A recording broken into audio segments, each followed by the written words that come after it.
We are ready to begin.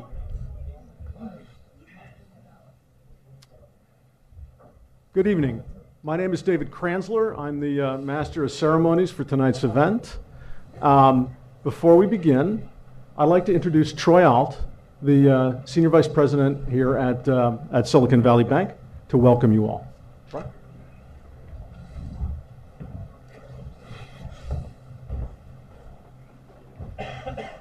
Great. Welcome, everybody, and thanks for being here. Thanks, Dave. I'm Troy Alt. I'm with the Energy and Resource Innovation practice at Silicon Valley Bank. Just a few quick words to familiarize you with SVB. 35-year-old bank, about 60 billion in assets, 30 billion in loan commitments, over 100 billion in client funds under management.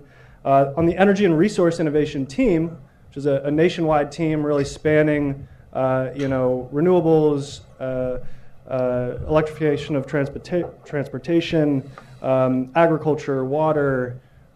We even have a group in Houston, helping to lessen the footprint of the oil patch for the maybe 30 or so years we plan to rely on it remaining. And on that team, we bank about 400 clients nationwide. Look to bank companies from a very early stage through venture backing and grow with them. Products from the venture debt side all the way through to more sophisticated products that clients might need. And we're just really pleased to have the MIT Club here tonight. We're pleased to host this event, and I guess I won't say congratulations to Dan just yet because we haven't done anything for him yet. But really excited to host you all. I'll be here all night. Approach me if you want to learn anything more. And Dave, I'll hand it back to you.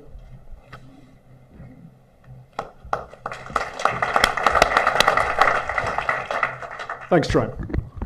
Before I introduce tonight's speaker, I'm going to ask a rhetorical question. Why would an entrepreneur want to enter the clean tech space? Those of us who are in the clean tech business have probably asked ourselves this question time and again over the years. And if we haven't asked it, our spouses have probably asked us. And I think the answer that most of us come to is because we want to make the world better. We see an existential crisis. We believe in the power of technology to solve some of these problems, even other problems that technology has created.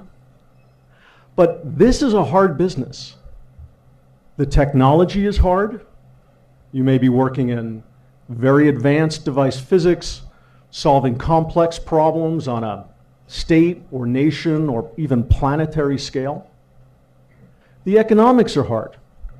Up until very recently, solar power, wind power had to compete against fossil fuels, which at least appeared to be much, much cheaper. The regulatory environment is hard. If you want to change the way a utility does business, they have to get permission from the government. That takes a long, long time. Consequently, this is a tough spot for entrepreneurs. It's not what I've described is typically not what investors look for. That's why it gives me so much pleasure to introduce tonight's speaker. Here's a guy who's been able to introduce utility-scale solar technology and build a successful business, and he's done it multiple times. We need more stories like this if we're to succeed in our mission of making the world better. So here to tell you his story is Dan Shugar. Thanks, David. Thank you, David. Wow, what an honor to speak to the MIT Club. This is fantastic, and really want to thank you for that honor and the invitation, David, for reaching out. Want to thank Troy and Silicon Valley Bank for hosting. Looking forward to a great discussion with you this evening, and we invite questions and comments. a little later in the presentation. So I'm not going to crush you with death by PowerPoint tonight. We're going to have a conversation and proceed. First, I'd like to, by show of hands, how many folks actually went to MIT? Fantastic. I actually went to RPI. My grades weren't good enough to get into MIT. So I went to another great engineering school, not as good as MIT, but up in the Northeast. And, my background is, my dad was very practical. We, raked our leaves. If you were at MIT up there in the fall, the leaves come down, we painted our own house. We did things like that. It was very practical. We changed the oil in our car, things like that. So the way we've approached the business and things we've proceeded is based on a lot of very simple, practical steps. So what I was hoping to do this evening is basically share a little bit about where I came from, who I am, how we approached utilities, and I had the wonderful opportunity to start at PG&E, and then talk about how distributed resources work in utilities and grids work, and then transition a bit to renewable energy then and now, sort of what's transpired over this time. Speak about growing great companies and what we've done to basically let everyone create an environment where they could fulfill their maximum potential, achieve their dreams and aspirations, and then talk about what's coming with machine learning and things like that. And we'll keep all that reasonably tight. And if there's some burning question during, feel free to put your hand up. I'm okay, can kind of go with the flow. Or you can save it up for questions at the end. Before we get launched, I'd like to just thank also some of some folks here. First, Phil Batat, I saw you come in. So Phil is with a company called BrandZoo. So when we were starting out NEXTracker, we didn't have a lot of money. And I basically asked Phil and his team at BrandZoo to help us create our brand, which they did, and identity, and that was really helpful. Thank you, Phil. I'd also like to thank a few of our colleagues from NEXTracker that are here. If you're with NEXTracker or Flex, could you stand up for a sec? So we have a great group of talent here. Thank you guys for coming. And I'd also like to highlight the new improved Shug, the next generation. One of my nephew here, Adam Shugar, who's a Stanford freshman. So thank you all for coming. Okay, great. So as I mentioned, I grew up in the Northeast, and I went to RPI. And I studied electrical engineering. And when I was there, I had no intention of working in the power sector. I really didn't even know what photovoltaics was. But there was an engineer that worked at PG&E that had gone to RPI, and he went to the power program. And so just by a fluke, by dumb luck, I took this interview and ended up interning for PG&E in the summer of 1985 in the transmission planning department. And that's a cool place to work in utility, because on the one side you have generation, and on the other side you have load, and you have to transmit that power reliably between the source of power and the need for power. And as a result, kind of have to understand how the grid works, but also understand a bit about generation and a bit about load. So it was a great place to start in the power industry. So I'm there, I'm kind of working in 1986 and 1987 and 1988. I'm looking at, I was responsible for a section of the North Bay providing electric service. And the assets, I was noticing, you know what, they were good for like 95% of the time, and they were only overloaded or potentially overloaded based on projections of load growth, which are highly uncertain for a very small percentage of the year, and it tended to be in the mid-afternoons. So agricultural water demand was peaking, and it was hot, folks had their air conditioners on, people are up, office buildings are on, and so forth. And so you had a lot of demand. And I was thinking, wow, we're spending a lot of money to reconductor transmission wires and upgrade substation transformers and do things like that for a lot of uncertainty, because you're not sure if demand's going to materialize, if new buildings are going to come, subdivisions, and so forth. And also, it was very coincident with the middle of the day. So I saw this opportunity to work in solar in 1988. I didn't know anything about it. Let's see, photovoltaic. Does this work from heat? No. Photo, light, voltaic energy. Oh, it actually works with light. And so I'm like, well, how does this thing work anyway?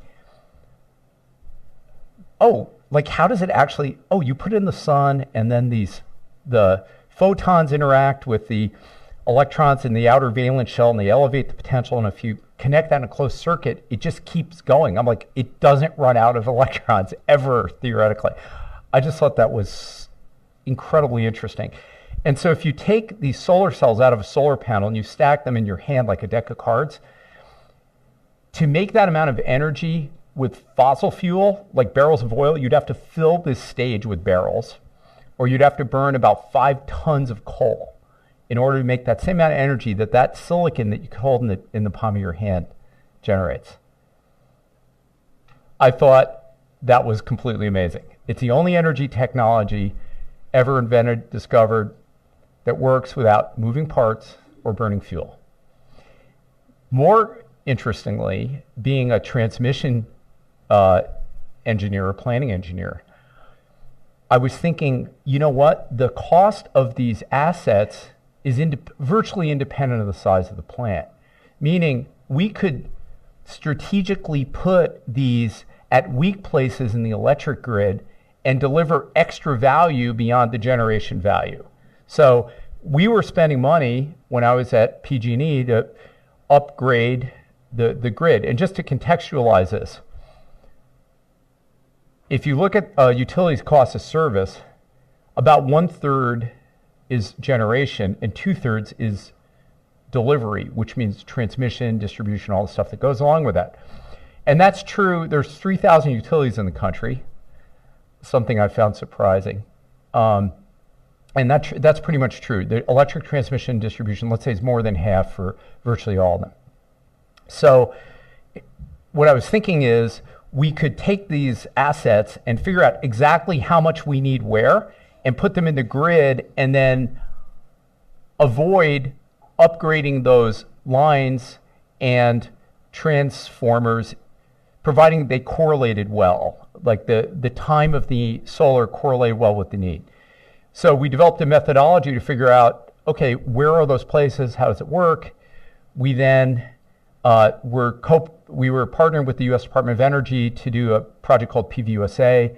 We built actually the largest project in the decade of the 90s in the U.S., to my knowledge, and that project was half a megawatt, 650 kilowatts. Okay, keep that number in mind. So we did half a megawatt. That was a really big deal then. And the cost in 1993 when we built that plant down near Fresno was, in that year dollars, about $10 a watt. And by the way, we figured out back then with my colleague Howard Wenger and others that, hey, if you're going to put solar on the ground and provide benefit, power to the grid and to customers, you really want those panels to follow the sun, not be stationary, because it makes about 20% more energy, but also on the valuable shoulder periods, in particular in the afternoon. So we actually, back then, determined, horizontal tracking is the best way to go. You could make a little more energy if you track like a billboard, but it's a lot more expensive mechanically. So horizontal track is the way to go. We came up with the backtracking algorithm. I'll get more into that later. And, so that's how we basically started. So I was working at PG&E, and this super smart guy named Tom Dinwoody called me up. I was managing this small group of about 7 people out in San Ramon at the R&D center back when PG&E did R&D, and it was awesome environment. So he called me up. He's like, hey, you're running this group, Dan, and I've invented this lightweight solar power system that goes on the roof, and it doesn't require any penetration to the roof, and it stays on the roof with aerodynamic principles. And it's very lightweight also. I thought, wow, that's a great idea. Why don't you come out and talk to me about it? We'll test it. So we tested it, and then he and I cultivated a friendship, And then a few years later, in the mid-90s, he said, hey, Dan, why don't you join me? So we were literally in a one-car garage at this company called Powerlight with absolutely no money and developing this technology. And I was working on trying to we were developing some R&D contracts with the California Energy Commission, U.S. Department of Energy, and others, and NIST, the National Institute of Standards and Technology. We won a lot of contracts. It was great. And then started to get some commercial projects, and then, it was very early days. And so we bootstrapped this thing up. And that company, we sustained about an 85% annually compounded revenue for 9 years in a row. So it doesn't matter how small you start, if you have that kind of growth rate, the power of compounding, eventually you start to get to scale. So we actually achieved a 65% market share in North America with flat roof systems. We actually did the Moscone building as one of thousands of examples. That roof's still covered with material we made in Berkeley, California. So we were actually making it here. And we learned a lot. So we basically, you could sort of think of our company positioned as Dell. And so back then, about 12 years ago, there was a company, SunPower Corporation, which still exists. SunPower was really like Intel. They were primarily a cell manufacturer. And so SunPower, we were at Powerlight, we had grown this business from 96 to around 2006. And we were approaching about a $200 million annualized revenue run rate. We were profitable, not by a lot, because we kept reinvesting the money in the company. And we saw in Europe there was a lot of activity in some well-capitalized companies that we were concerned could be real competitors to us. We were continuing to operate, and we actually did in 2004 the world's first 10 megawatt solar power system. We did it in Germany. And just to give you a sense of how shoestring we were at that point, like for a period of over 5 years, my house, which was a modest house in San Bruno, I was personally collateralizing the company line of credit. And so, I mean, really, like, if my wife knew how risky what we were doing was, I mean, first she would have, I don't think she could have slept, because I wasn't sleeping, I'll tell you that. We were flying around, and basically we were really driving. Our goal when we started this thing was, you said, we can't do everything. We're going to do one thing. We're going to do it really well. We're going to be the top company in the world at large-scale solar power systems. And I do believe we achieved that goal at that company. So we went out there and basically initially developed this commercialized Tom's flat roof system. We achieved this 65% market share in North America. Then we started doing projects internationally. We did a project in Tokyo. We did a project in Australia that I personally went down and installed. You know how big it was? 1 kilowatt. That's like, again, half the size of this stage. So yeah, we were really scrappy, okay, and creating market as we were going. So I had this legacy with trackers, and so Tom was an architect. He also went to MIT. He went to MIT, Cornell, and Berkeley, and has a combination of a structural, mechanical, engineering degree, and he's an architect. This is a smart guy. Okay, this is my partner. So Tom really knew this roofing stuff, but I was like, Tom, we really got to commercialize these trackers. And so, because our clients need more power than we could get off the roof. So we were doing a lot of projects in Hawaii, and the clients, again, like, you can only put so much on the roof for some clients. So the tracker was the way to go. So I had previously developed a tracker with another engineer that was an individually activated tracker. But back then, to do a reliable motor drive controller was very expensive, because the controllers were large circuit boards with a lot of analog components on them. And they had to be calibrated by a technician in the field with a laptop, and the clocks would drift, and they weren't very reliable.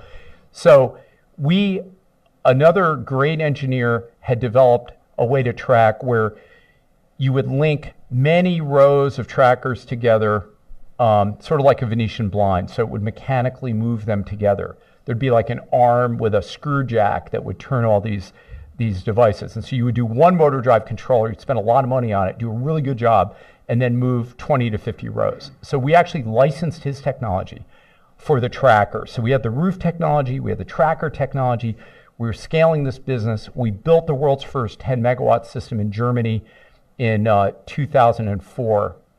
I got to tell you, that was hairy. I mean, we were negotiating, so we had like virtually no money. So this was, we developed, there were a small development team. There were three guys that had the land, they had an interconnect agreement, and most of the rest of the project developed, but not quite. We took it over, structured a deal with them, like, okay, we're going to finish developing this. We're going to build this plant as a turnkey engineering, procurement, construction contractor. We're also going to manufacture the tracker. Oh, by the way, we've never done a system in Europe that requires a special CE listing. We've never done a system at 1,000 volts, but we're going for it on this one.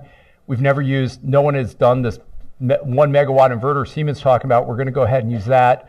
We're going to go to Japan and do a solar panel with Sharp that they actually haven't made for this application. That's okay. We're going to do a new mounting system. We're going to figure all this out. We've got on one side our Japanese supplier, Sharp. On the other side, we've got Deutsche Structured Financing, which was an extremely demanding boutique structured finance entity. We're negotiating. We signed this deal in May, and we had to finish that plant by the end of the year, or very bad things happen to us. Liquidated damages, my house, collateralizing, line of credit probably goes away. Not sure I'd ever dig out of that. So we financed this deal, $60 million project, $6 a watt. Keep that number, $6 a watt for systems back then. So we have a very can-do team.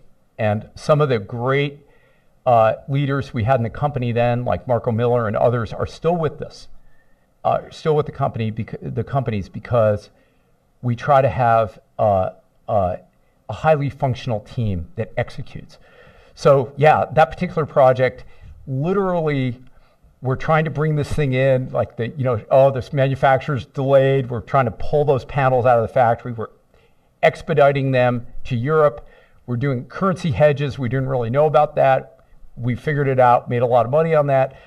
And so it was crazy. So literally, we have to finish the project. It's like coming up at the end of the year. We're in Germany. Christmas is coming. We bring out the beer trucks, the bratwurst. We've got these guys, literally, it's so dark in the middle of the day with the snow coming down. They were using miners' helmets to finish bolting the panels on. We finished that project on time, and we significantly exceeded our profit target. So that project, and then a number of other additional systems we built in 2000, and we manufactured them too. So just one other quick challenge. Right after that, there was a shortage of solar panels around the world. So then the manufacturers like Sharp were controlling where we could sell based on the certification of the panels. I said, I'm not living like that. So I went out and bought we started directly buying solar cells. We started making our own panels. So we're cruising along. We developed the Nellis project, which President Obama went to, which was the largest project in the US. It's 14 megawatts, $100 million back in 2008. And so we decided, we saw these well-financed competitors in Europe.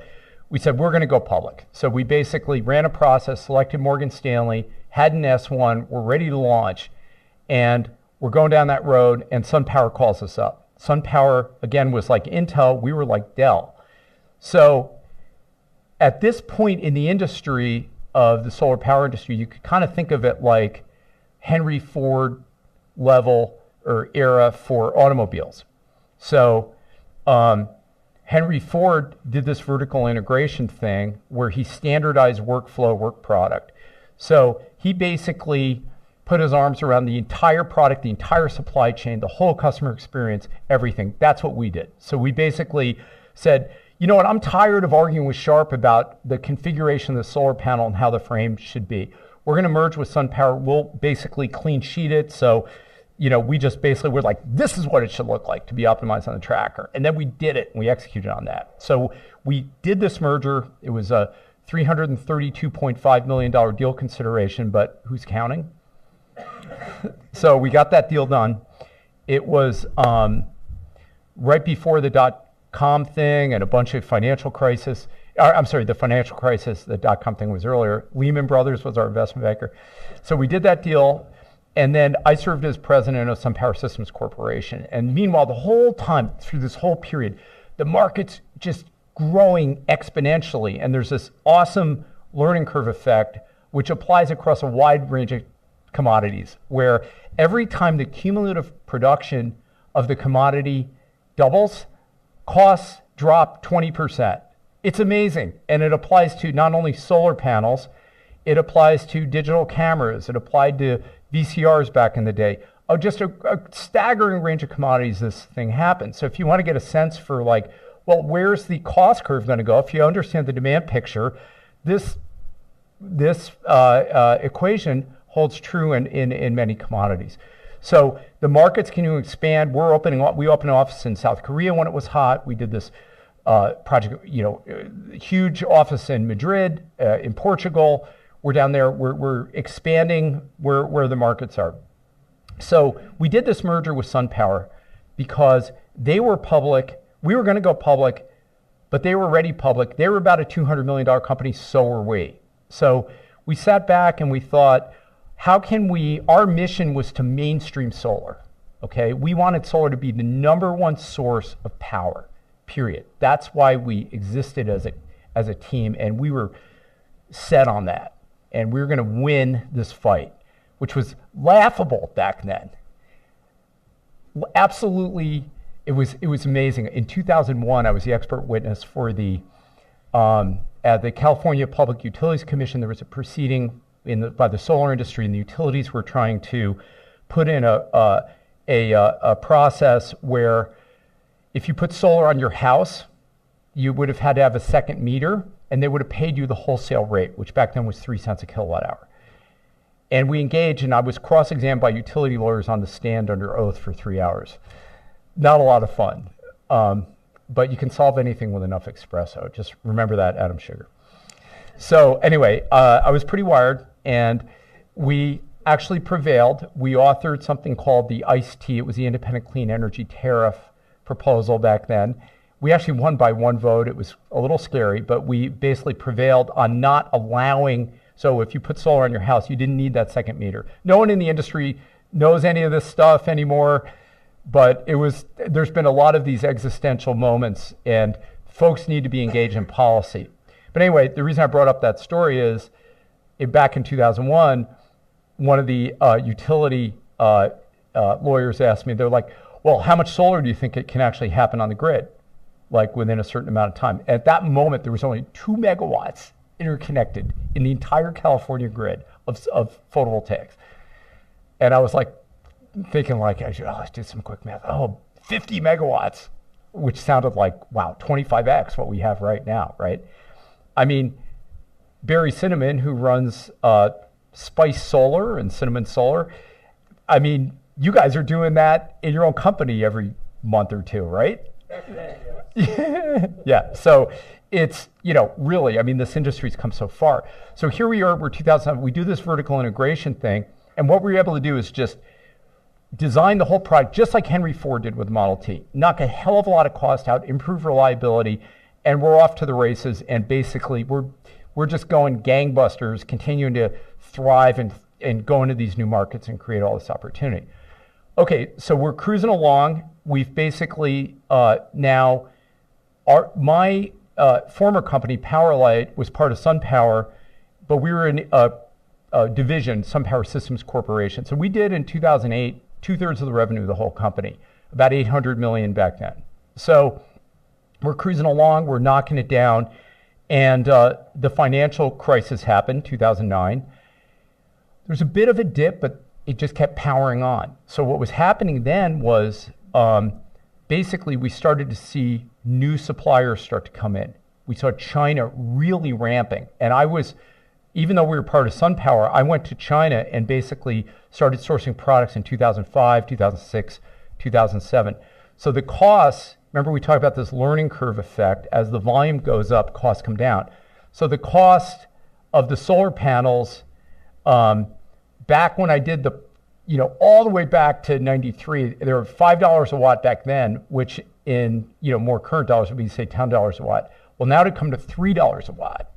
$3 a watt, $3.50 a watt in 2008. Now they're $2 a watt in 2010. Now they're $1.50 a watt by 2011. Now they're 75 cents a watt a few years later. Today, a panel in today's dollars out of the factory in China, 25 cents a watt. 25 cents. So we've come from $5 in 1990 dollars, $5 in today, call it $12 a watt in today's dollars, to 25 cents. So as that scale keeps growing, costs kept dropping. Now you're going to pay more than that at your house here because you're going to get higher efficiency cells that are aesthetic and all that. But I'm just saying, like, if for that same vintage of panel, costs have dropped by well over an order of magnitude. Okay, so we do this thing, and then I kind of felt like we did this merger with SunPower. We were number one. We'd been burning with our team for 20 years. It was kind of like if you had an objective, like, I want to go climb that mountain, right? And you go across the desert and you do this thing and accomplish everything you set out to do. And then you get to the top of the mountain. It was like, all right, we're here. We're like high-fiving. We're slamming systems. So, okay. So every quarter it was the same drill at SunPower. It's like, hey, Dan, there's a problem in the factory. Can you guys in the systems area like overperform again? It's like, okay, get the team together. Okay, we're going to overperform again. So we did that 11 out of 12 quarters. And then finally I'm like, okay, like I need a new challenge or something. So also I was going through some, supporting my family on some activities. So I was like, I have to take a break. So basically I took a leave of absence and I was going to go back to SunPower, but I was like, I just can't keep going back doing the same thing. So what happened with me is the great entrepreneur, Suvi Sharma, who has this awesome company called Solaria in Fremont, recruited me. He had built the company as CEO. He's so egoless. He basically said, hey, Dan, I built this thing. I think it'd be better for the company growth. If you take the CEO spot, I'll take a president spot. I'm like, Suvi, we're like partners, man. And I think of him like a brother. He's amazing. So I joined with him for 4 years, and we started like ramping this solar panel company in 2011, 2012. So we're ramping this company right when the Chinese were ramping, costs were dropping. And so he had developed this awesome technology that used 2/3 less solar cells to make the same amount of power using an optical thing, a technology. But really the bottom sort of fell out and a lot of VCs lost a ton of money investing in a whole range of companies, okay? That it was funny, like every morning my wife's like, hey Dan, look, this other company got funding. I'm like, yeah, they've got about a year. She goes, why are you so pessimistic? I go, I'm not, I'm just very realistic. I know what it takes. And there hasn't been proper diligence on a lot of these companies. So I'm with Suvi, we're like hitting performance metrics. We actually sold out, we were cash flow positive. We ramped this factory in India from 0 to 1,000 people in 3 quarters. And it's okay, we have a lot of labor in our product. It's okay, labor is really low cost there then, still today, but back then, really low cost. So we're making all these products, we're shipping, and then the bottom sort of fell out of, we had the Overseas Private Investment Corporation, OPIC, my favorite 4-letter word, reneged on a $30 million funding obligation where I had a signed contract for that. We sued them in federal court. First lawsuit I ever did. There was sort of a quasi-government thing. And it was sort of when Solyndra went down, they're in Washington, we just couldn't get them to honor their commitment. So I was like, wow, we really have to do something. We had some awesome investors, Nancy Fund at DBL, which stands for Double Bottom Line, make money while you're doing good. She called me up, she's like, Dan, do something.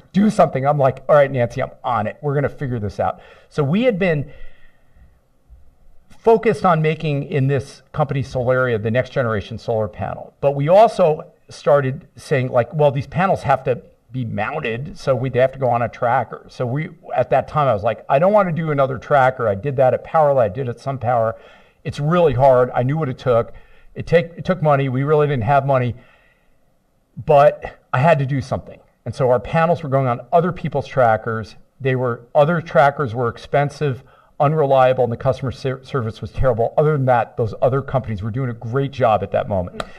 So I said, well, there is a market opportunity here, and that's what it comes down to, right?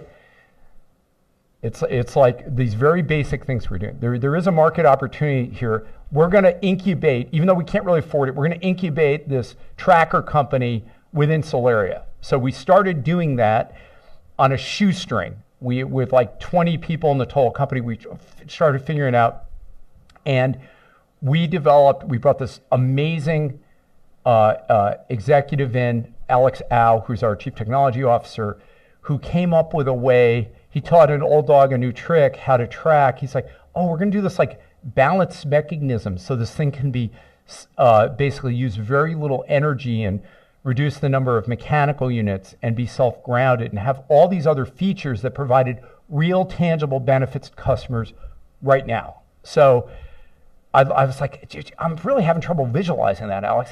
And so he's like, let me make you a 3D model. So we bought this $1,800 3D printer and we started printing. I was like, oh, I get it now. So we started supporting that. And then we were literally showing customers this thing we didn't really have product. We were just showing them on AutoCAD and other software, and we started getting sales with this. So we started shipping the first products. We hadn't even seen, we'd done some testing in the factory, but they went directly to customer sites. And we started building this thing, and we then did a classic spin out in Q4 of 2013. So we took this company through a friends and family round. We created this independent company called NEXTracker. So we separated from Solaria. They're an independent company. Now we're independent. We started doing this. So we sold about a megawatt in 2013, and then we just went vertical. We basically did about 200 megawatts, 45 megawatts a year after 200 after that. Now to give you a sense of how these systems land, basically I'm going to show you a video in just a sec. But our goal in this new company was vertical integration is a thing of the past. The solar industry is now of scale. That made sense for the solar industry back in 2007, but now the industry is at scale. No industry is vertically integrated. And basically, when it gets to scale, you need to pick a few things and be great at them. So in this new company, we're going to be the number one in the world at large-scale solar power systems. Now, if you would help me show the Vienna Waiver system, I'm going to show you what one of these things looks like, so you can have a break from me talking for a sec. And this system you're about to see, we completed last year. It's actually the largest system in the Western Hemisphere. It's in north central Mexico. It's called Vienna Waiver, and our client's NL, one of the largest electric utilities in the world. Thank you. So what you're looking at here, each one of these lines is actually a tracker. So we're manufacturing these steel components that are made of tubes, motors, gears, bearing housing. These are solar panels stacked waiting to install in the system. This system is about 4 square miles. This system, we delivered over 100 megawatts a month for this client. It was completed and started generating power 6 months ahead of schedule. 700 megawatts, to give you a sense of scale, in the middle of the day would serve about 700,000 homes. Gives you sort of a visual of what a system of this size would do.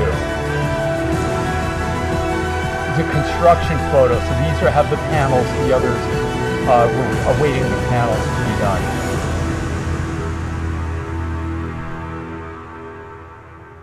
So we launched this company. Our goal was we're going to be number one in the world at independent company on trackers within 3 years. due to the strength of our amazing team, we actually did it in 2. That system is 700 megawatts. Last quarter, we did almost 3 of those in terms of volume, to give you a sense. So we're shipping thousands of containers a month, a staggering volume. The project, when we did the world's first 10 megawatt system back in 2004, we were really sweating that. My house was on the line. We signed it in May. We barely finished it at the end of the year. We're doing 10 megawatts before lunch every day now. That's the sense of how fast and far this industry's gone. So where we are today in the industry is, when I started, the cost of solar power was about 25 to 50 cents a kilowatt hour. Today's solar at the delivered wholesale is 2 to 3 cents a kilowatt hour, 2 to 3 cents. Gas or coal, gas are in the sort of 5 to 8 cent range. New nuclear, 12 and up. So we've completely won on the numbers. Absolutely, totally won. And wind, we're lockstep, shoulder to shoulder with wind. Solar and wind go beautifully well together because both of when they produce, solar obviously from the morning to the afternoon, wind's kicking up in the afternoon, wind goes in most locations past midnight, together a beautiful resource in the grid. So that's sort of how we've approached it. We've really focused on picking our shots and then building an amazing company. And really a lot of that comes down to having functional relationships within the company. It's kind of, I like to make the analogy to a rock band, right? You see these bands, they have one great album or 2 great albums, the bands always break up. The bands that stick together, there's very few, but the ones that do, they work out the relationship, and basically that's not an accident. It's a result of mutual respect, listening, engaging, pulling back when you need to, stepping up when you need to, and doing it. A lot of our team, we've all worked together for a long time. And so that is really the most important thing. It's not that we came up with the best tracker back in 2013. We did, okay? But others then start, knocking off features or coming up with their own ideas that emulate your great technologies. It's only through the strength of your team that you basically then adapt to and listen to customers to what their real issues are and solve those. Actually, a lot of our great ideas in the product today came from customers. We sit down, we're like, well, here's what we have. Please try it. What are your ideas? What would you like to see in the product? And then we incorporate those in. Customers like, wow, you actually listened and executed really fast. They have a sense of ownership on the technology and being very, very responsive to customer needs when they come in and just dealing with issues. There's no magic in building a great company or developing these technologies. For me, it's very basic. The things my dad taught me about, listening and then, responding and just taking care of things as they go. So, you know what? I'm going to pause here because I feel like I've been talking forever.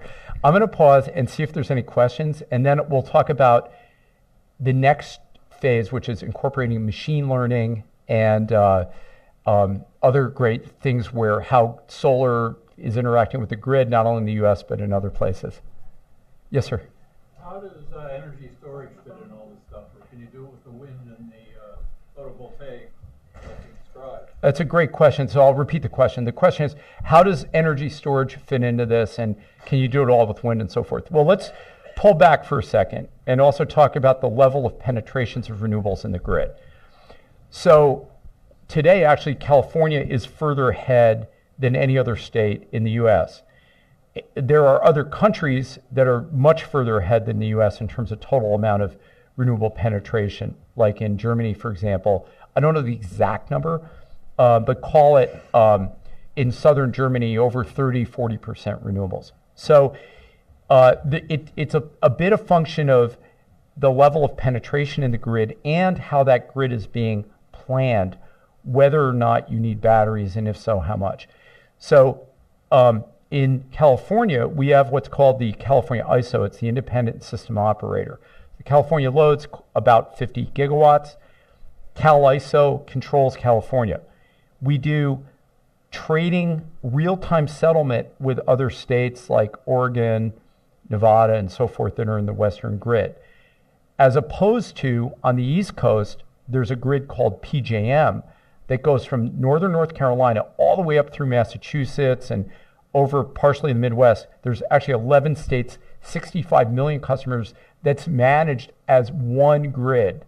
So it's really important that the larger the planning area, the more resources become optimized, and then resources like solar can get added into the grid. So as things currently stand, if you look, let's say outside of California, virtually 100% of the solar that's being generated can be used in the grid with no storage. Okay, zero. Just how the grids are being managed. In California specifically, about roughly speaking, 95% of the solar can be used without any curtailment or interruption of service. There is, as the amount of solar is going, continuing to grow exponentially in the grid, there is a need for a better management of the grid. There's an opportunity to better connect load to the grid. We can come back to that. But there's definitely an opportunity for storage. So we're seeing storage start to take off. The most incumbent technology is lithium. That has the advantage, just like it's a lot of electric cars use lithium. We're seeing storage being used. It's small relative to the renewables market, but it's growing quickly. Our view is it has its place. If you need a lot of power very quickly, a lot of bang for your buck, it's great. It's kind of like a two-stroke engine. But if you need power for a longer duration of time, there's better chemistries with flow storage that can go for a longer period of time. So up till now, we haven't needed storage to get to where the industry is. In specific areas, it's starting to be that storage, we're starting to see some curtailment of solar in particular and wind in some areas where a combination of, there's really three ways to solve that issue. One, for me, the zero cost option, it's actually a benefit today. If you just expand your planning area, and we're going to do this, we're really going to try to do this in the West. So Governor Newsom is committed to working on this. I've spoken to him about it. Last week, David Hochschild was appointed chairman of the California Energy Commission. He's an amazing guy. I did a LinkedIn post on him. I was there for his swearing in Sacramento. And then working with the CPUC. And what we need to do is really bring other people to have a seat at the table, other states and other utilities outside to basically plan a larger area. So that's thing one, a bigger planning area. Thing two is really, and these can all happen in parallel, is really getting smart about how we control load. I mean, when I plug my car in, I just plug it in. Now I can set a timer on there, like, okay, I plug my car and charge in the middle of the night, but maybe it should charge in the middle of the day, but in the afternoon go off. We need to be able, all these cars have technology to receive radio signals. We need to just convert, and I know there's a million great entrepreneurs working on these technologies, to be able to broadcast real-time price signals, to be able to control the grid better. So actually today, my nephew and I reviewed, MIT published this awesome study in 2016 called The Future Electric Utility.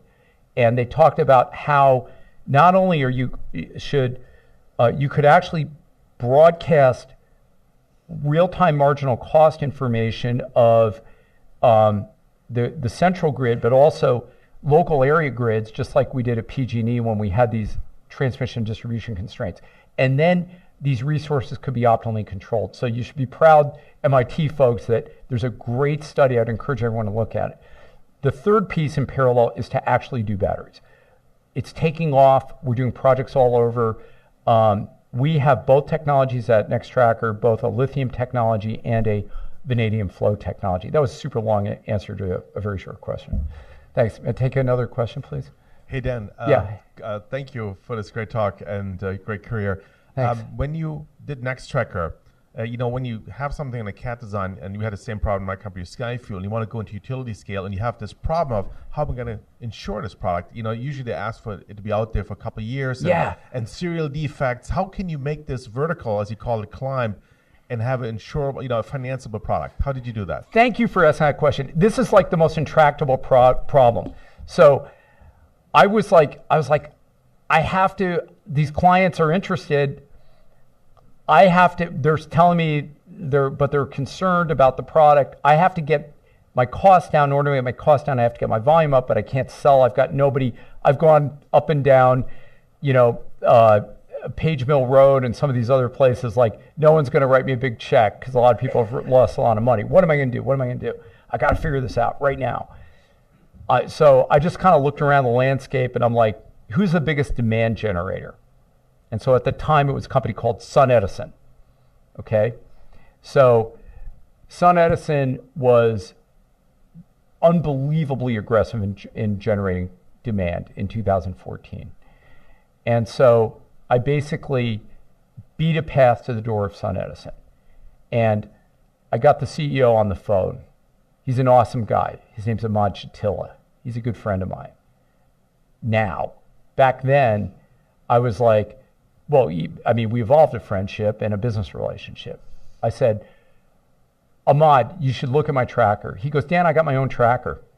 I go, oh, really? Tell me about it. And so he told me about it. I looked it up. It was exactly the tracker we had done a decade before, not quite as probably elegant as our original one, but we understood it completely. I'm like, hey, I know that tracker. It's not bad. It basically works. Here's all the issues with it, like right there. So I'm like, look, you want our tracker because I'm going to put tens of millions of dollars in your pocket. And he met me on Sunday afternoon. I'm like, come on out. I'll show you right now. Come on down. I'll meet you and we'll go out there. So we had a prototype in the field. So I also was desperate for cash. I said, look, I'm in deep shit. I need a $2 million loan. I don't know if I can even pay you back, but I have a plan. And if you make this investment, I think this is what we're going to be able to do. We at NEXTracker, he did that and became one of our largest shareholders. And then he basically said, I said, what's the size of your demand picture? And he showed it to me. I said, I want it all. We can deliver all that. And we're going to deliver and do all this and put tens of millions of dollars a year in incremental profit in your pocket. And on top of everything else we just talked about, Ahmad, I'm going to give you 5% of my company. On top of what you're going to get, I'm going to give you a sweetheart deal on that investment. I'm just going to give you 5%. All you have to do, this is going into 2014, all you have to do is buy 200 megawatts and pay for it. Underlined.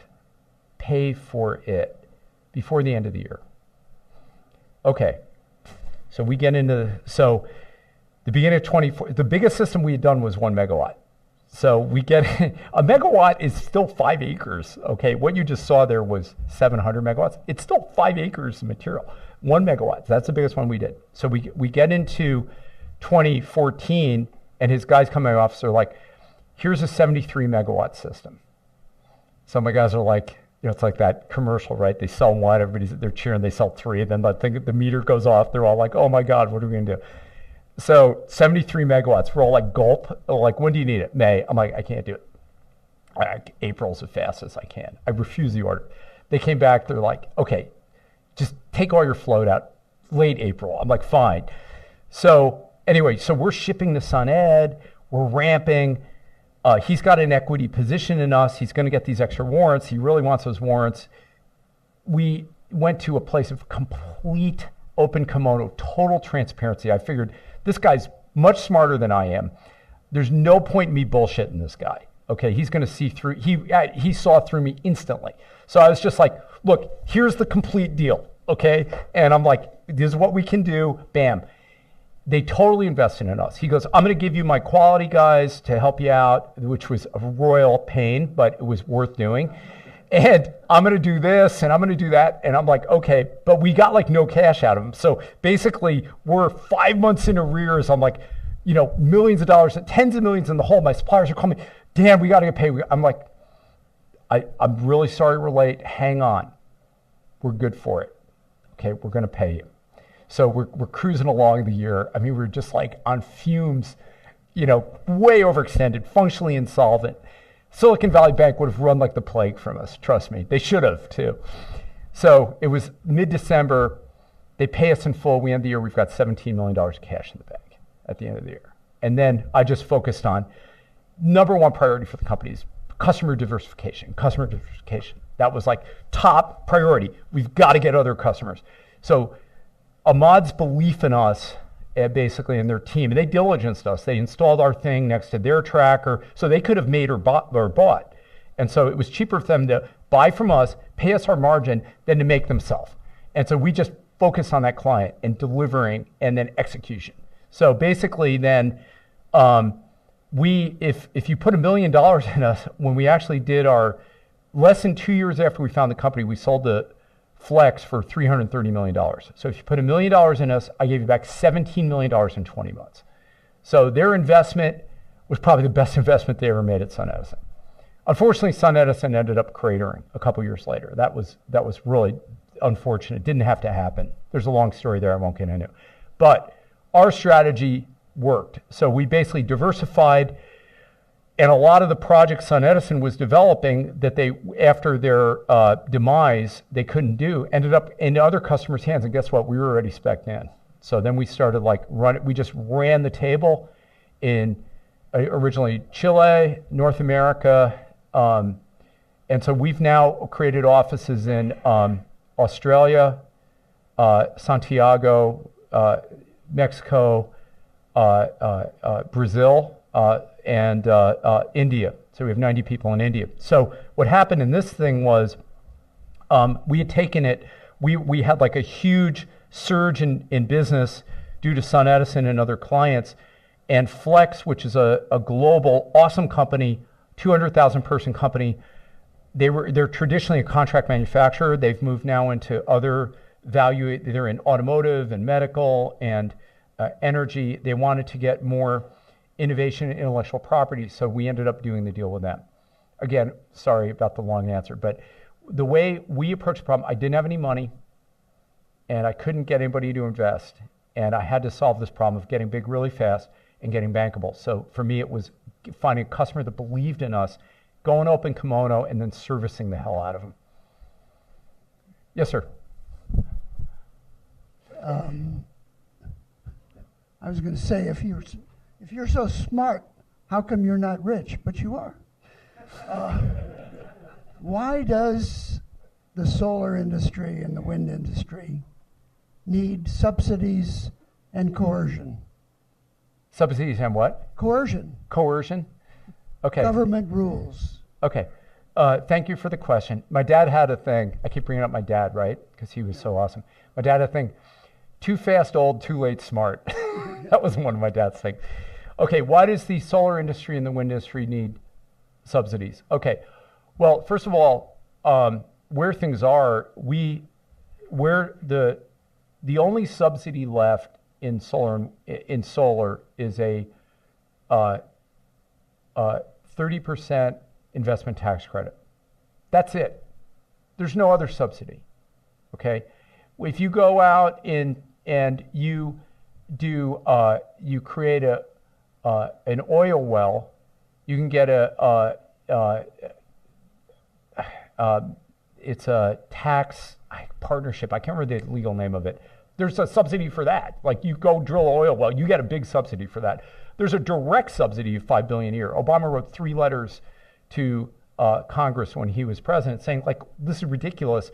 We're subsidizing directly Exxon and all these companies. This is like right out of the till. And so what the solar industry agreed to in the tax reform bill that happened 18 months ago is we're cool to go to zero. There's no subsidy.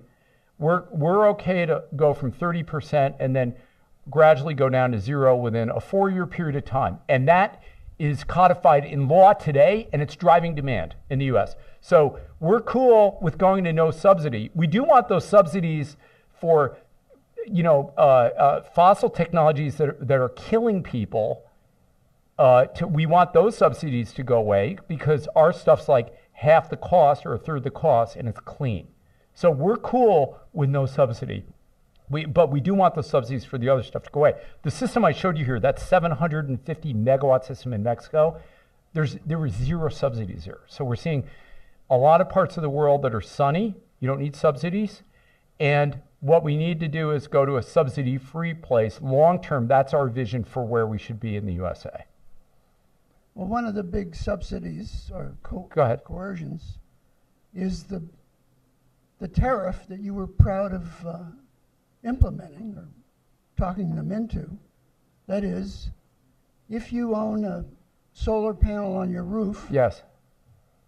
and you have more power being made in your solar panels than you are using, then you send it back into the electricity grid at the retail price and not the wholesale price. Yeah, that's called net metering. Yeah, net metering Yeah. is a tremendously negative thing for the poor people who are paying the freight and can't afford solar panels on their roof. So I got your question. So let me address net metering, and then we'll give other people the opportunity to ask some questions. But I do appreciate the hard questions. I really do appreciate that question. So I was on the front line for net metering. The thing I talked about a moment ago, I was the expert witness. So I'm your enemy, okay? I'm the bad guy on this. So first of all, let me contextualize. In California today, let's say nationally, 80% of the energy being generated is not through net metered systems. It's through utility scale systems like we just looked at. Those are not net metered. What's net metered is stuff on your home or stuff on a commercial building. The arguments that net metering, that there's a big transfer of money from poor people to rich people is complete horseshit. Okay, I know the numbers, I know how they work. Wrong.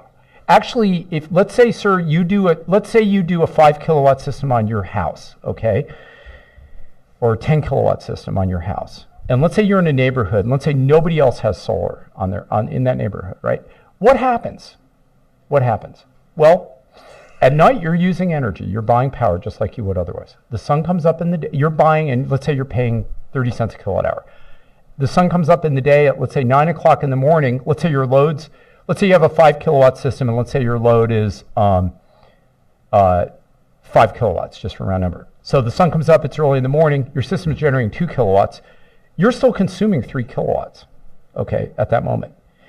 And so you're still consuming power. It's just like you put a more efficient air conditioner on your roof.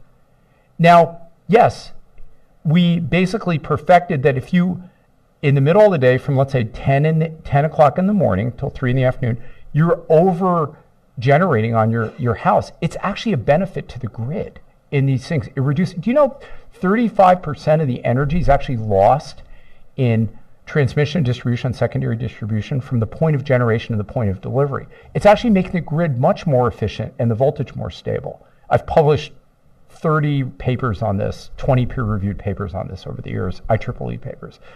So it actually, if 60%, if you look at just the net metered guys, 60% of the energy that everyone that has solar on their house is generating, it's actually consumed in the house. So it's just like you're putting a more efficient appliance. So the actual, like, the guy next to you subsidizing, it's like really mice nuts relative to the amount of benefits these systems are provided to the grid. I'd encourage you on break, Barry Cinnamon, who's here, is really the expert in this room on this subject. Please go deep with him. It's been a very contentious issue. Let me just say this at a big scale. Having done thousands of roof systems myself, I'm a believer, I'm a supporter in roof systems, but the action is really on the big stuff. That's why I focus there. That's where the industry is today, for me. That's where we're making the big difference. 80% of stuff, it's not net metered, it's utility scale, it's with these trackers, makes power, and I support the roof stuff. So thank you for that tough question. That was a good question.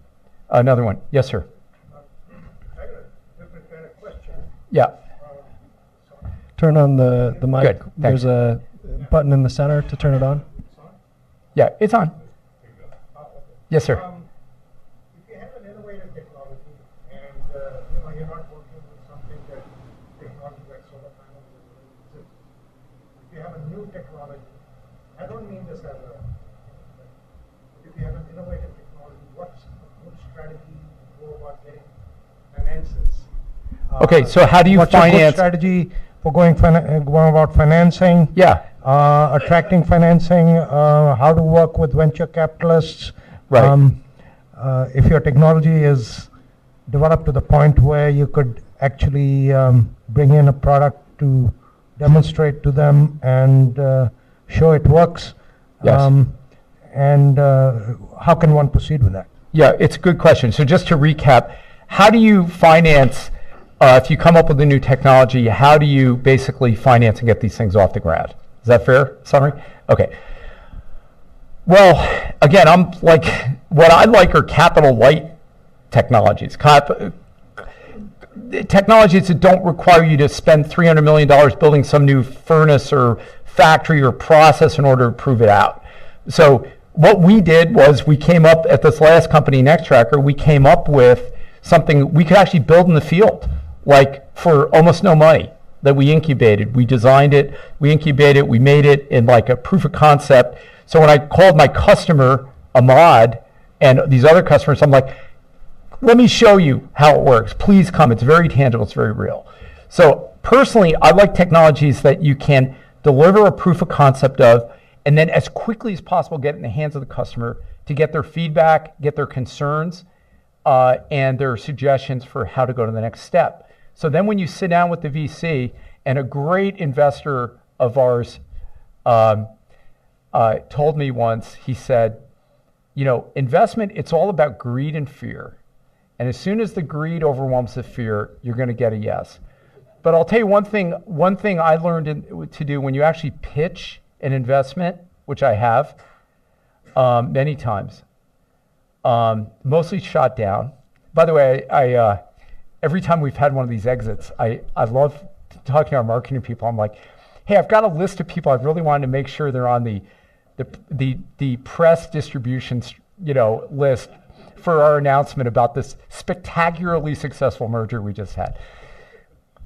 So what I like to do when we pitch is, before you leave the room, what most folks do when they're in pitching an idea is they go in, they go through everything. Okay, yeah, thanks, that's been great.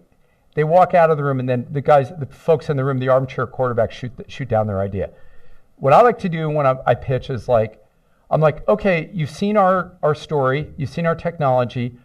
I'd like to understand your concerns. I literally go around the table. I'm like, what's your concern about our thing? What's your red flag about this? And then you address it one at a time. Maybe they stump you on something, but usually it's something you've already anticipated and solved. So I would summarize this by saying, proof of concept, capital light. You don't want a big, huge investment before you've got anything proven. Proof of concept in customer hand, and then really after you present, just basically asking concerns for what the VCs have. Okay, we'll do one more question, then I'm going to finish this little thing. I was just going to say that. Yes, sir. I can, if you go by stages, like what you're saying, capital light. So for a small amount of money, get product into customer hands, get customer feedback. Yes. And once one has customer feedback, one maybe has a better case for being able to go the next step. So it could go like, $50,000, $2 million at the next step. Right. Every time it could go, by step, and each step you meet the investor's requirements, and they say, oh, okay, that works, prove it to me that you can do this. Well, Exactly. Like maybe you have there's a device you would like an optimized fab to do your device on, and it's going to be 1/10 the cost, but you don't have the money for the fab, so go to somebody else's fab and pay them 10 times more just to get proof of concept devices. And then when you show you have a working thing, then you can attract additional investment. Okay, we'll take one more question. I'll show you the last video, and then we'll finish up. Yep, Barry. I've got a question, Dan. I've known you doing the solar thing for a real long time, but how do you maintain your sanity? What do you do for fun? So this is a softball question. I want to get that out of the way. So Barry, I do play in a psychedelic rock band with a bunch of Santa Cruz hippies. That's super fun, called Groovity, and groovityband.com. So Barry's been to a number of my shows, so thank you for that. But yeah, we like to go, with my wife and I, we like to go in the outdoors and hike and stuff and do some yoga, try to decompress a little bit. Okay, one more question, then we'll take a last lap. Yes, sir. Yes, sir. So, I have seen small system. We talk about 1 megawatt to 700 megawatt system, right? Yes. And the pricing you gave, is there a constraint or dependency on the size of the system, or is it 2 cents or 25 cents for all different systems? I believe there should be some relationship, right? Yes, there is but it's good. I knew I threw a lot of numbers around. I was going kind of quick and through the history of our building these companies. So it's true, there's a bit of an economy of scale with solar. Let's say a small system today is 5 cents a kilowatt hour, just throw a number around, and a pretty big one's 3, and a huge one in a super sunny place might be 2.5 or something. But if you can't do a 1 megawatt coal plant or a 1 megawatt gas plant, or God forbid a 1 megawatt nuclear plant, right? So this thing is still inherently hyper modular. The costs that actually accelerate are more soft costs, like permitting and interconnection and things like that. Okay, why don't we do this, Hannah? I am Hannah. Okay. One more video? Please, yes, show the other one. So this is what's coming in the future. Well, this is here today, but this is where we're going. From sunrise to sunset, millions of sensors are collecting data from NEXTracker systems around the world. Okay, got it. Thanks. In addition to following the sun, NEXTracker's independent tracker rows act as networked data collection nodes. Can you crank it up a Operational little? information and commands are transmitted to and from thousands of rows around the world via the cyber-secure FlexConnect software platform. Why all this data crunching? So our customers can get the maximum benefit from their NEXTracker systems, generating more revenues with higher energy yields, better availability, and lower operating costs. That's right, more revenues. Using this data can help your solar plants generate up to 6% more energy over the life of your plant. Introducing TrueCapture, NEXTracker's intelligent tracker control system that combines advanced sensor, weather forecasting, and machine learning technologies to maximize energy yield for new and existing power plants.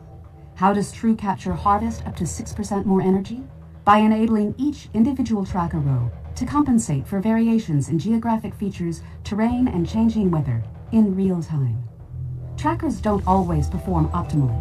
Differences in height from one tracker row to the next can cause shading that hinders performance, while diffuse light conditions also reduce output at standard tracking angles.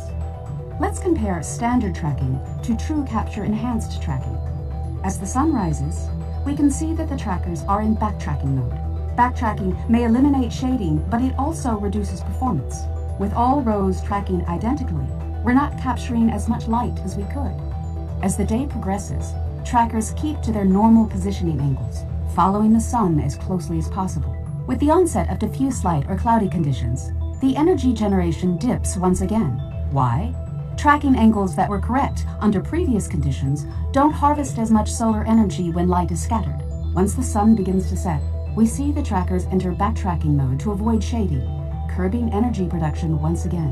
Now let's see what happens under the same conditions when NEXTracker's TrueCapture intelligent control system takes charge. TrueCapture. TrueCapture's proprietary smart panel sensors provide real-time shading information on each tracker row. The data is then processed by machine learning software to build a virtual 3D model of the job site. As the sun rises, TrueCapture's intelligent control engine integrates the virtual model with the latest meteorological forecast data to calculate and dispatch updated tracking commands to every row. With each independent row now tracking optimally to avoid shading and maximize output, energy production gets a boost. When clouds roll across the sky, each tracker now knows how to reposition itself to harvest additional energy that would have been lost with standard trackers. By sunset, TrueCapture again adjusts each tracker row to the nuances of the site, eliminating the shading that would have been caused by traditional backtracking, without sacrificing any energy capture. Future-proof your solar project. Gain up to 6% more energy. Unlock your potential with TrueCapture. So when we started tracking back in the 80s, the way it worked was the sun came over the horizon, all the trackers went east. The first row was in full sun, and then you had 1,000 rows in shadow. So we thought that's kind of dumb. So in 1991, we developed this backtracking algorithm. So as the sun came up, they gradually tracked so that no shadow would fall on any of the panels, okay? That worked really well for perfectly constructed, perfectly flat site in a perfectly sunny area, which generally they're pretty, they were pretty sunny areas. Nothing changed in that algorithm for 26 years. But we knew, okay, that was pretty good back then, but it wasn't perfect. So if you have diffuse, if a cloud comes over the sky, you want to be, at 8 in the morning, instead of being at an angle, you want to be closer to horizontal. You get a lot more energy out of the systems. Similarly, if it's on an undulating terrain, if you knew the angle of every, and the elevation of every tracker relative to its neighbor, you could optimize that, right? Well, that's conceptually easy to understand. That's really hard to do. So what we launched this 2 years ago, and we had done the hard work, which is every one of our trackers has an inclinometer. It has a wireless mesh network where we're collecting that data in real time. It has a sensor for the motor current where we can understand the mechanical and electrical health of these systems and then control them very quickly. So we had some great software people, but we didn't have enough know-how internally to commercialize this technology. So we bought a machine learning company called Brightbox with some unbelievable talent, tenured professor from Berkeley who's an amazing automation guy, and his group, and they basically helped us complete this. So we actually implemented that. Today we have 20 sites that are either running or soon to be running on 3 continents. And just to give you a sense, it doesn't sound like a lot, 6%, and let's say on average we get 2 or 3%. It doesn't sound like a lot. Our company has over 15 gigawatts of trackers already flying. 3% is like 450 megawatts free. That's like the equivalent power that a couple coal units are going to produce for free, just by having an intelligent control system and software getting it done. So this is an example of basically smart sensors, technology, and machine learning deployed to increase the value. This same story can be applied to how wind turbines are being operated to get more productivity out of them, how residential systems are having a higher level of more granular power conversion, monitoring, and control.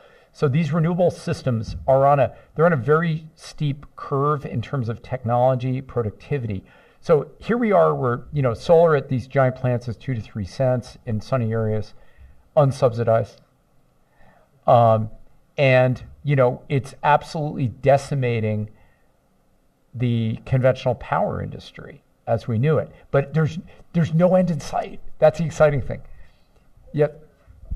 System seemed to be single axis tracking system, Dan. Yes. How about to get the full value, shouldn't one have dual axis, which means sun comes up, Yeah. the panels should be facing the sun, and then track all day.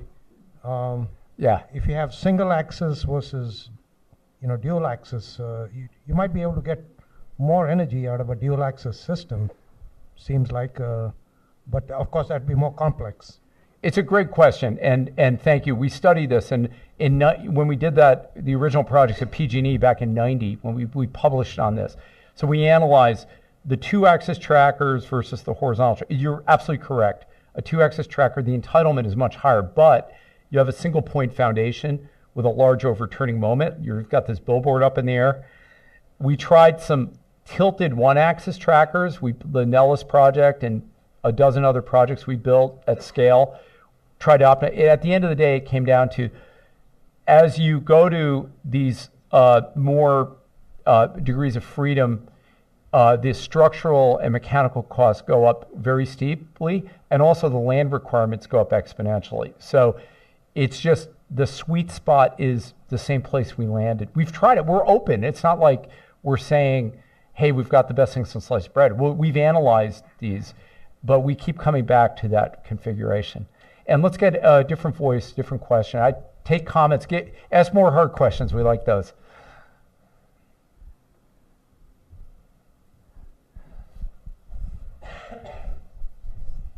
Thanks a lot. Sure. You said one of the things we could do is just fix load, the way we consume electricity, and you said, wow, there's millions of startups working on getting those price signals correct. Like, just tell me what's holding them back. How come I'm not consuming electricity more intelligently based on the wholesale price? Yeah, no, I really appreciate it. I actually am kind of frustrated by the lack of I want to see it more commercially. I can tell you this, you're going to see action in California with David Hochschild and the California Energy Commission and that great team there. We're going to see more action. So first of all, we need to go to an electrify everything place. So let me share with you an appliance you may not know is available for your house. So the biggest consumer of gas, natural gas in your house, is your hot water heater. Water heater consumes about half the gas in residential applications in the US. You can today, and this hasn't been true until very recently, the last few years, you can go to Home Depot or another outlet and buy a electric heat pump for your house. That's not resistive heater, it's actually a heat pump that it saves you thousands of dollars over the life of that water heater than your gas. Now, the reason I brought this, so that everyone just do that right away. Please go electric heat pump for your water heating. The reason I brought that up is I have this heat pump in my house. Guess what? It has a complete control. It comes enabled for free from the product, which is Rheem in this case. So these technologies, it's so close. Think about like these radios. These Bluetooth radios are almost free, right? Imagine you're like another load in California. There were free electric refrigerators. Do you really care if your fridge is set at 45 degrees, 46 degrees, or 44 degrees? Probably won't impact your food quality of life. You probably won't even know, right? If we could just have these fridges get a signal when power is expensive, let it go 1 degree warmer or 2 degrees warmer. And so conversely, if power is inexpensive, pre-cool 1 or 2 degrees. That one thing, I don't know the exact value, but I wouldn't be surprised if it's 10 gigawatts of load in the California system. So there's an enormous opportunity on this. What I've seen people working on, and these are just examples, there's a big list. What I've seen people working on a lot is really information of the cars about when the cars charge. So that car sucks a lot of juice, right? It's still really awesome, avoids all that gas. There's no reason that car can't get a signal. So it's a very good question. I don't know why it's taken so long for someone to actually be able to do this for residential. It's being done for commercial buildings. I've personally been pitched as an individual investor by at least 6 or 8 people that have ideas that are already in some level of fulfillment.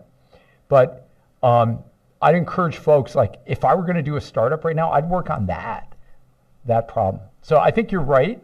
I question too, why haven't we seen more? But I think in the next 5 years, it's going to be a completely different universe on that. And that'll enable an immense amount more renewables to come into the grid.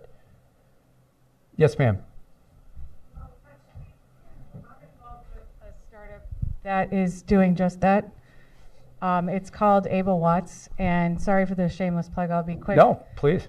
But we are seed stage. We have our MVP built. Basically it's a mobile app that is currently free for households and small businesses. Mm-hmm. We are targeting the residential market. It does a comprehensive energy audit allows for a switch in rate plan based on whether it makes sense based on usage. And then it does an ROI of products and services, just as you've said, to replace, depending on when it makes sense. And this is dynamic.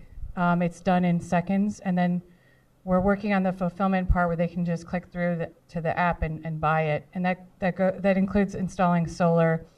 The next generation is real time, and we're skipping the need for sensors in the home. The next generation will be able to deaggregate the devices and allow for device control because we have an automated demand response technology. Mm-hmm. And the idea is that it will be a lifestyle tool that will interact with your footprint and the environment in general. So you'll get signals on commuting when it makes sense based on the weather and so on, to ride your bike or not, water, and certainly charging your car is a big component that we want to integrate. We're at that awkward stage where we don't have traction yet. We're building the underlying rate engine that will power this next generation part. So. Well, thank you for sharing that. So basically, proof and point. So we're going to see, and I've heard variants of these, demand response generator. I think this is a huge enabler for. Look, here's where we can take it. We can take the grid to virtually 100% renewable. Period. And the key is having information systems to be able to work with customer load and demand like this, and to be able to optimize the grids as we go. And so, and there's a lot of hydro and other resources already out there. So I really think we can leverage this up. Thank you for sharing that. Maybe, I don't know where we're at time-wise. David, keep me. Dan, we have about 5 or 10 more minutes. Okay. We do have a few questions that came in online. Yes, please. And so if I could, you answered a number of them. The one that I like the best is, what 3 things would you have done differently? That's a great question. What 3 things would I have done differently? That's a great question. There are many things. I mean, I think, we focused a lot on culture now and team building. I mean, I probably would have done that at the very early part of my career, although I like the culture we had then, but I think really that's like the most important thing is having the team. I'll tell you one thing we learned from the PowerLight merger to when we did the NEXTracker one. When we did the PowerLight one, the founder, myself, Tom, and myself, we handed out distributed stock options to people, and that worked. That we did it in sort of a conventional way with advice from investment bankers, and that went down, and it felt okay, but it felt a lot better when we did NEXTracker, and we didn't have investment bankers. It was basically me and the CFO that did all the fundraising, and we kept it really tight in terms of the dilution, and then we slathered stock options into the staff. And so the board was they were like, wow, they were surprised by the level at which we did that. That felt really good. So basically, I'd encourage people when they're building companies is to really let everyone fully participate in the fruits if the company is wildly successful. So that's something we learned from company A to company B.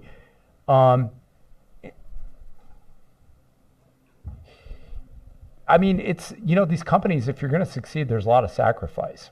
I mean, there was, almost every weekend it was going in the office. So, I mean, one time my, son was 2 years old and he walked outside and there was an airplane and he was with my wife and he goes, "Hi, Daddy," right? Because I was flying, because Sharp cut us off on solar panels and I had to fly all over the world securing solar cells and then going all over, find partners to make them for us. So I think the company I don't feel as bad about. I mean, I've got an amazing family and kids, but I just want people when they build businesses to be open-eyed. Like, you have to go all in, and so it means doing whatever it takes. So, I wish I could have some of that back. So that would be, if I have the biggest regret, it would be just like I really had to spend a lot of time in the office. So that would be my thing that I'd say. Okay, why don't we take one more question, then we'll go to the alcohol phase of the program and can kind of relax over here. Somebody that hasn't asked yet. Yes, sir, with a beard. Hi, I wanted to ask you about the duck curve. You Yes. talked about going to 100% renewable grid, and we have all these exciting opportunities with demand response. Yes. And shifting the way that we use energy. But what do we do when the sun goes down and demand ramps, because it still will?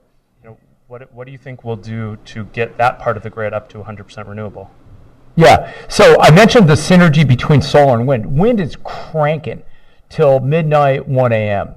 So I really love looking at a regionalized approach where we look at all the resources we have in California. We're blessed with geothermal, with wind, with large hydro, small hydro, and solar. And so, and what I haven't seen, and I've actually challenged some folks in the U.S., we're seeing it in India. And so we've got 21 projects in India, my company. I've been over there a lot, or it's our second biggest office. In India, we're seeing some developers co-develop wind, solar, and even pump storage in one project. So they'll pump storage is very efficient. So it's pretty low cost. I mean, you need the geographic cooperation. You need an elevation there. But at least the wind and solar co-development, I've talked to some of our U.S. developer clients. Why aren't they driving that? They've said, well, the way the utility RFP or the markets work, it didn't serve us on this one. But I think that's a great opportunity. If you go to like West Texas, Texas is huge right now in wind and solar. It's gone vertical. We're just maxed out in shipping out there, and they've expanded the grid out there. So I mean, you've got amazing wind and amazing sun. So if I were developing a project and then bidding the utilities, I'd want to try to put those resources together, and you could bid almost firm power just with those without any storage. And so the other thing is we could, being a former transmission planner, I think we can accomplish 90% of our goal without building any lines. But if you just put a couple strategic lines in, they have these ultra high voltage DC lines at like 11 kV, 11,000 volts. They just built one in China from near the Tibetan Plateau all the way. 11,000 kV, yes. Yes, 11,000 kV, not 11 kV. Thank you. That sucker, that's a lot of voltage, meaning the losses are like super low. So that line, there's this huge line. I did a post on it also. I think it's roughly off the top of my head, 1,800 miles. But it goes from Tibetan Plateau to the load center in more eastern China. The difference in irradiance between those two places is, from on a tracker standpoint, is more than 2x. It's almost 3x. So, okay. So if we did just a couple in the States, if you just did maybe half a dozen transmission lines at that kind of power level, you could massively increase. Hey, I see my former CFO, Jennifer McFarlane. Hi, Jen. Thanks for coming. Yeah, likewise. So if you did a few of these lines, that would also be really helpful. That's like maybe a fourth element. But it's not required to go from where we are to a hell of a lot more. But if you want to go all the way, a couple lines would be nice. Thank you so much. I really appreciate you coming and the great questions. Thank you.